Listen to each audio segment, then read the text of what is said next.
This is a little RF amplifier board I bought some time ago and probably was on a mail segment, but it cost $42.50 with shipping. 12.50. It came from Greece, from a guy who calls himself, well, there's his name, I believe. And that's his amateur radio call sign, and he conducts business under the name Floating Ground. I'm going to have to visit his website and see if there's instructions. Anyway, years ago, I mean, maybe 20 years ago, I bought this bare board, and I bought 2 of the transistors used in the bare board. But I paid, the $42 was for the complete kit. Now he's using a black silk screen now, which I do like. He gives me a kit of parts, which includes the transistor.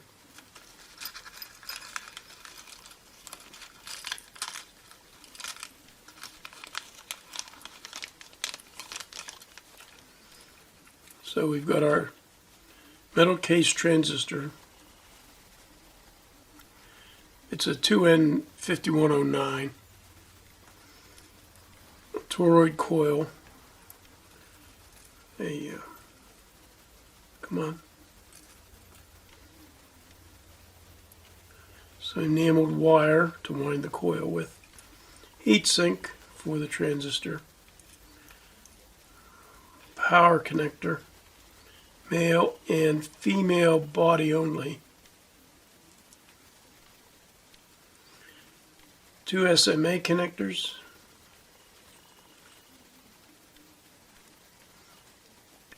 2 crimp terminals to be crimped on wire installed to the power connector. And a little short 10 microfarad 35 volt capacitor. And the usual cast of characters. This might actually be a coil. Now on the board, it talks about 6 turns and 3 turns. There doesn't appear to be any taps, so it's just a 6 to 3 turn coil. There'll be no components on the back. I am going to begin assembly of this amplifier. Here's the paperwork I downloaded from the site. And this is the website. It's worth visiting this site. There's a lot of good stuff on there. Anyway, on the site he had the instructions. I probably could have saved some paper by reformatting it, but it's not worth my time.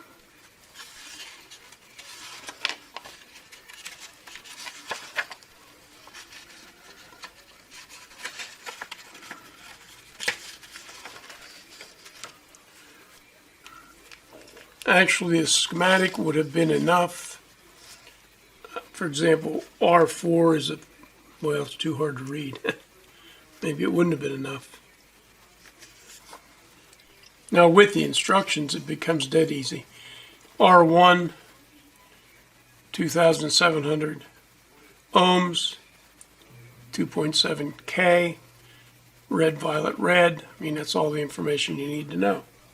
I'm going to use some 0.8 millimeters rosin core solder and a Heiko FX888D. I just picked up out of the pile a blue-green-brown resistor, and the instructions tell me that that's R2.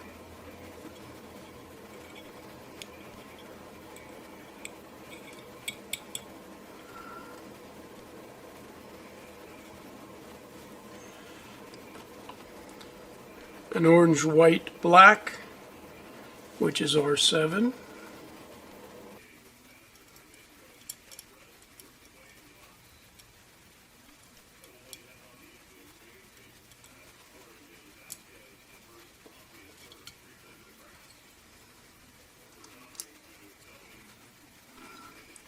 And I just go through here doing the same thing till I'm done with the resistors. Well, everything was going well until I got down all the rest of the resistors installed. R3, which according to the document is 390 ohms. The only resistor I have left is this, and it reads 1.8K.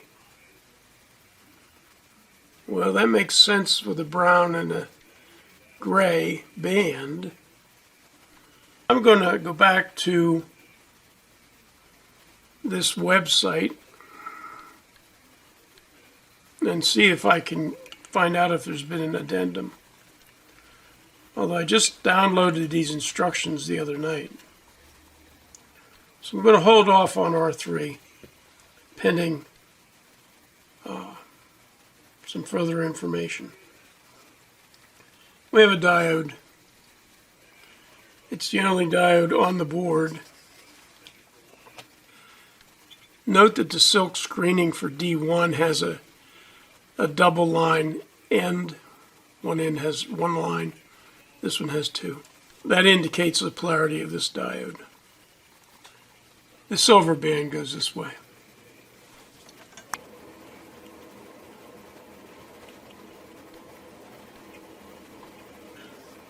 It's beginning to look like a jungle, so I'm going to take these board blocks off. I'll just go ahead and solder them.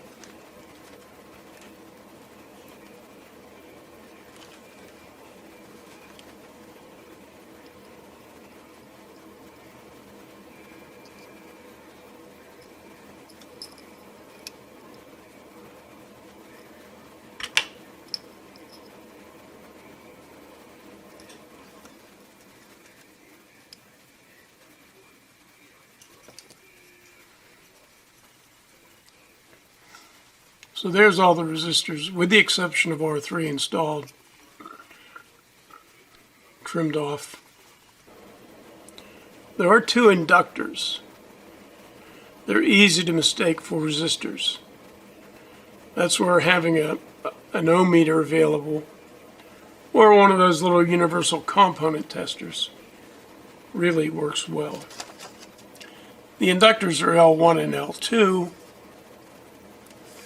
One of them is a brown, black, gold, and the other was a brown, black, brown.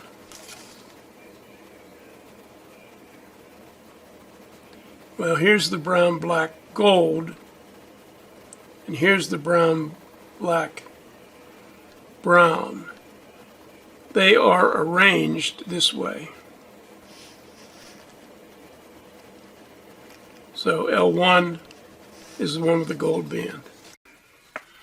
I took a break and I went and did some research about this amplifier on the seller's webpage.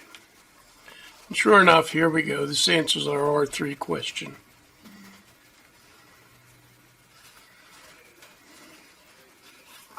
And so I went ahead and edited the instructions. I put a big note here under the title, and then back where the resistors are called out, I put a note, the same note, at least the first line of the same note. Now both of these documents will be available in a subdirectory to be linked at the bottom in the comments. So I'll go ahead and install R3. There are 6 of these little capacitors. 5 of them are 100 nanofarads. And one of them is 10 nanofarads. The 10 nanofarad capacitor is marked 103.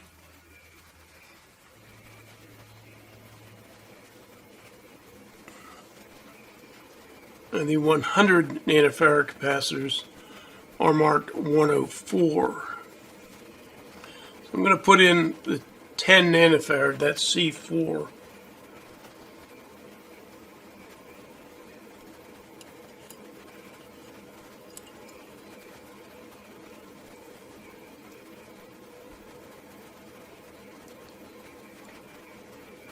And we can pop in the other 5 capacitors.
I'm going to put the SMA connectors in next.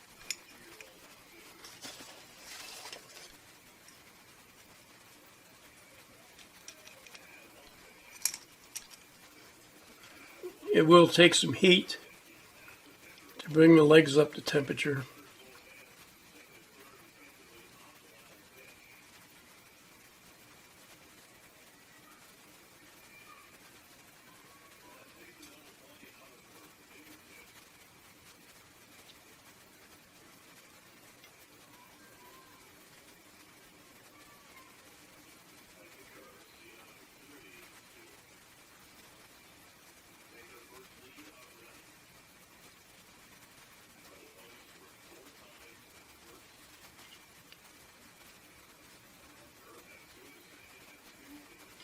Center pin solders pretty easily. There's one electrolytic capacitor. I'm going to verify the positive side of the capacitor. I believe it's this. Long lead is positive. The white band is negative. The designer left quite a bit of room for this electrolytic capacitor.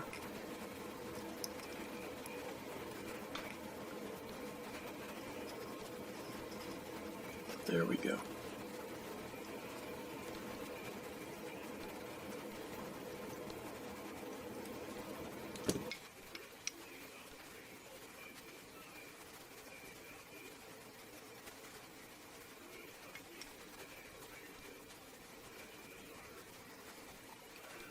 We have a transistor. It's got 3 leads.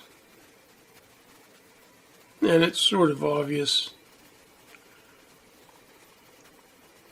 where it goes. I mean, there are 3 holes drilled in the board. There's also a tab on the silkscreen, tab on the transistor. You see it'll install just like that. And there we go.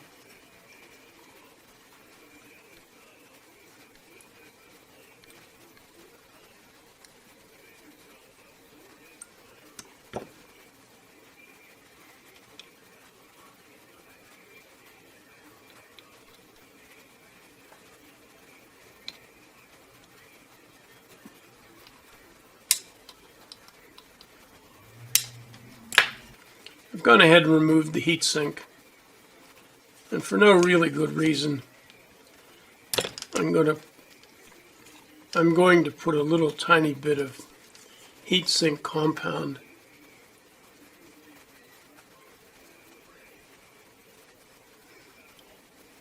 that's probably overkill, but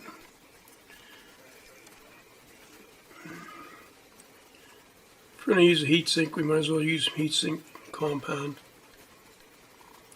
I would not, however, use the stuff that hardens and glues the heatsink in place. I'm going to put the power connector in, hold that with my reverse acting tweezers.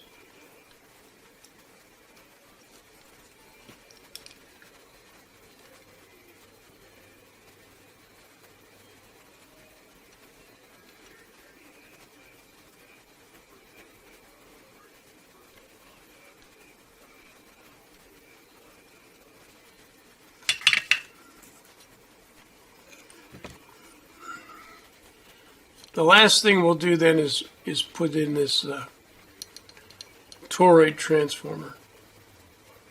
6 turns, 3 turns.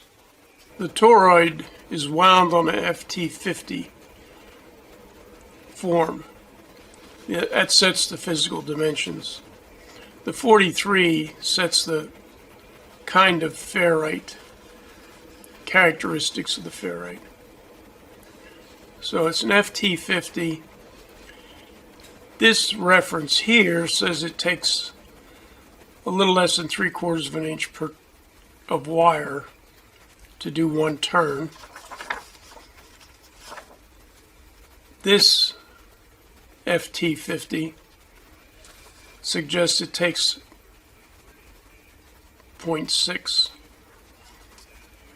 This one says 0.7. In any event, an inch is more than enough. 6 turns, I'm going to just measure 6 inches worth of wire. Now, he gives us plenty. There's no really good way that I've found to wind a toroid. The really big ones are easy to hold, but they generally have extremely heavy wire. The little teeny tiny ones are hard to hold. I actually have some vice jaws. But fortunately the wire is thinner, so I can sew it like thread. This intermediate one, the FT50,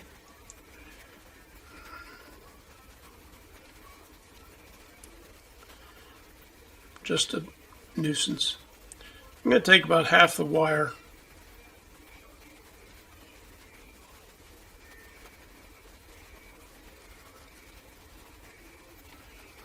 Now this constitutes 1 turn. It's the number of times the wire passes through the center. This will be the 2nd turn.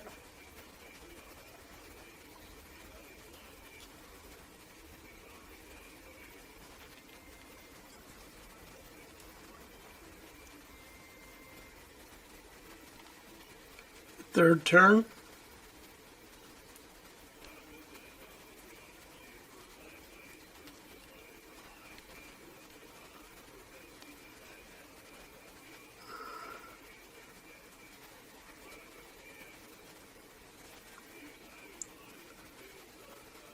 The 4th turn.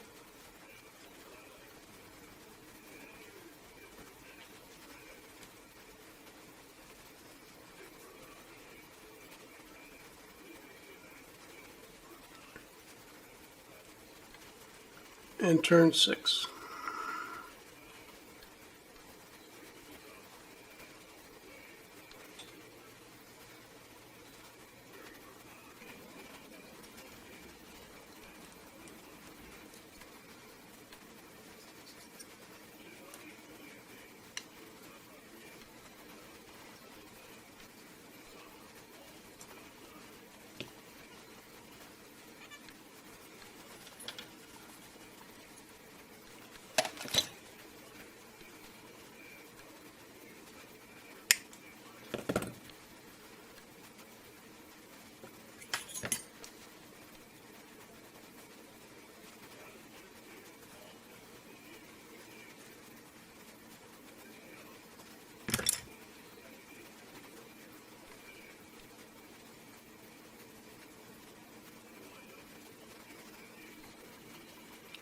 So there's 1 turn.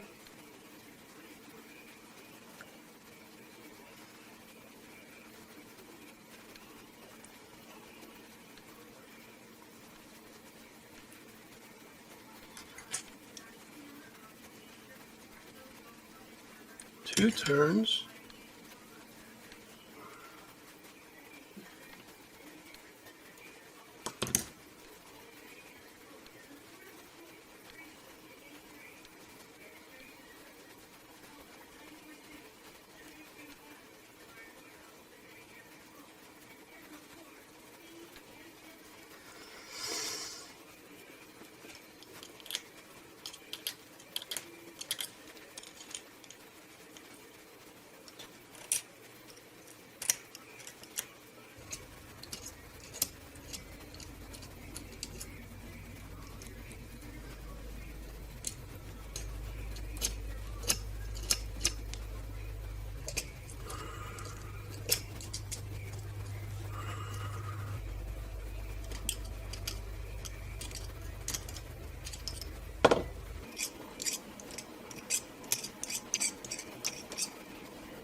Make sure you don't get the 6-turn and 3-turn wires confused, or you end up with half a turn on each.